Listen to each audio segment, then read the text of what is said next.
인류가 지금과 같은 안정적인 환경에서 살게 된 것은 만년이 채 되지 않습니다. 어떤 과학자들은 지구온난화가 가져올 위험이 핵폭발보다 더 두렵다고 말합니다. 아마 기상이변으로 인해 여러분이 느끼는 체감은 거의 없을지도 모릅니다. 우리는 기상이변과 관련한 여러 뉴스를 접하지만 당장 내 생명에는 무리가 없으니 괜찮다고 생각할 수도 있습니다. 누구나 자신의 생존과 연관된 위협이 있을 때에만 불편함을 감수합니다. 하지만 우리는 기억해야 합니다. 자연이 우리의 생존을 위협한다고 인지할 무렵이 되면 그땐 이미 늦어도 너무 늦은 시기일 것입니다. 자연이 임계점을 넘어 스스로 악순환을 반복하기 시작하면 인간이 할 수 있는 것은 아무것도 없습니다. 우리의 목표는 그렇게 복잡하지 않습니다. 그저 배출하는 이산화탄소를 파격적으로 줄여야 할 뿐입니다. 문제는 우리에게 주어진 시간이 많지 않다는 것입니다. 우리가 감내해야 할 불편한 변화도 많을 것입니다. 2018년 호주 상원의회는 기후변화가 호주의 국가안보에 초래할 결과를 조사했는데 그 결과가 너무 충격적이었습니다. 기후변화는 실존하는 국가안보 위기이며 이 위기는 지구에서 생겨난 지적 생명체가 너무 이른 시기에 멸종에 직면해 있다고 보았습니다. 여러분이 얼마나 체감하시는지 모르겠지만 지금 세계는 지구온난화를 막기 위한 범지구적인 움직임이 있습니다. 기후변화의 심각성에 대해 전 세계적인 반향을 일으켰던 스웨덴의 10대 환경운동가 그레타 툰베리를 비롯하여 미국 CBS 방송에서 앞날의 보장 없이는 아이를 낳지 않겠다고 외친 캐나다의 10대 소녀 엠마 림까지, 그리고 2018년 인천의 IPCC 총회에서 이례적으로 발표된 특별 보고서는 전 세계 과학자들이 기후변화의 심각성에 대한 요청으로 만들어진 결과물이기도 합니다.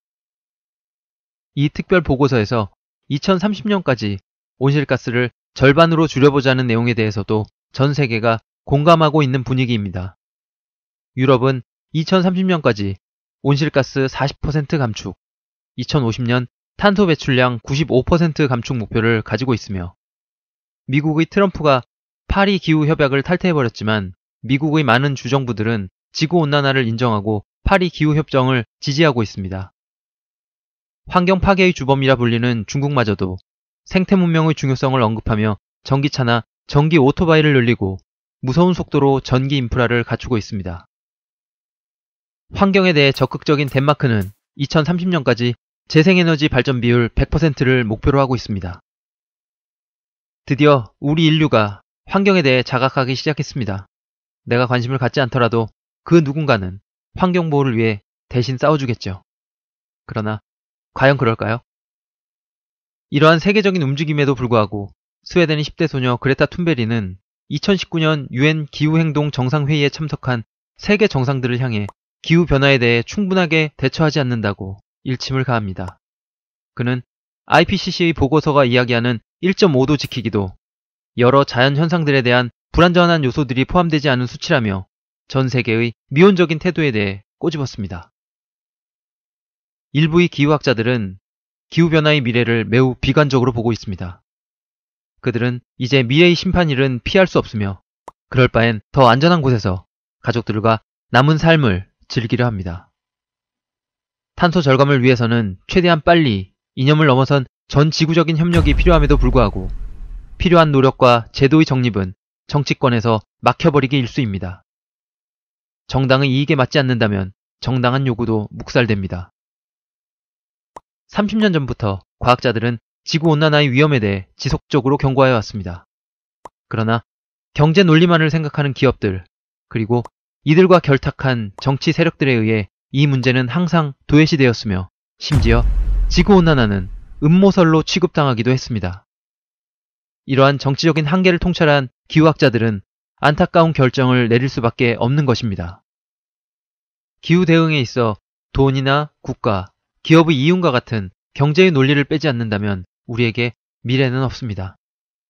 따라서 우리가 해야 할 가장 중요한 일은 정치인들에게 우리의 안전을 어떻게 보장할 것인지 끊임없이 묻는 것입니다.